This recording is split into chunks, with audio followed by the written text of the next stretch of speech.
देखिए, रामसनेही घाट में दो घटनाएं हुई थी। एक 17 दिसंबर को इब्राहिमाबाद में और दूसरी हुई थी 29 दिसंबर को ठठेरा में। ये दोनों घटनाएं हत्या की थी और उसमें केस 302 का दर्ज था। दोनों ही घटनाओं में दो वृद्ध महिलाओं की हत्या हुई थी।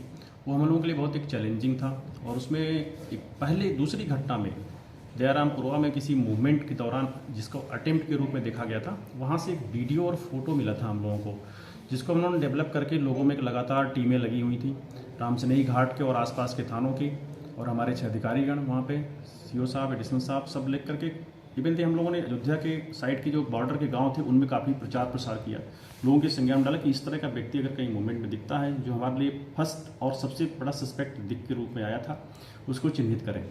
उसी क्रम में जब मवई में व्यक्ति दिखाई पड़ा, वहाँ किसी ने अटेम्प्ट किया तो लोगों ने उसको पकड़ा और वह पुलिस को हैंडओवर किया। संज्ञान में आया रामसनेही घाट की पुलिस और हमारे यहाँ से लोग गए ऑफिसर्स, उससे पूछताछ की गई।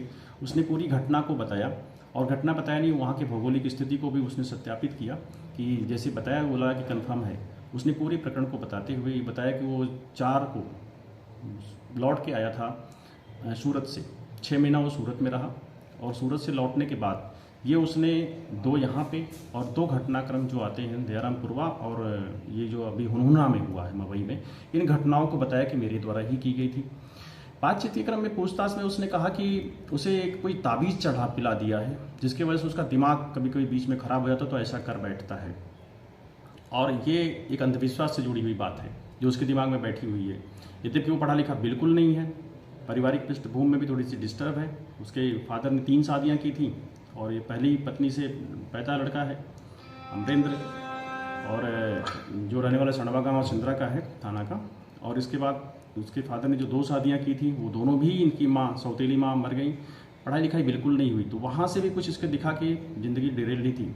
अल्टीमेटली ये इस मनस्थिति में आ गया था क्योंकि कहता था कि हमें ओल्ड एज की महिलाओं को देखता था तो मुझे आसानी लगती थी कि इनको आसानी से हम मार देंगे, और तो ये उसी हिसाब से अटेम्प्ट करता था।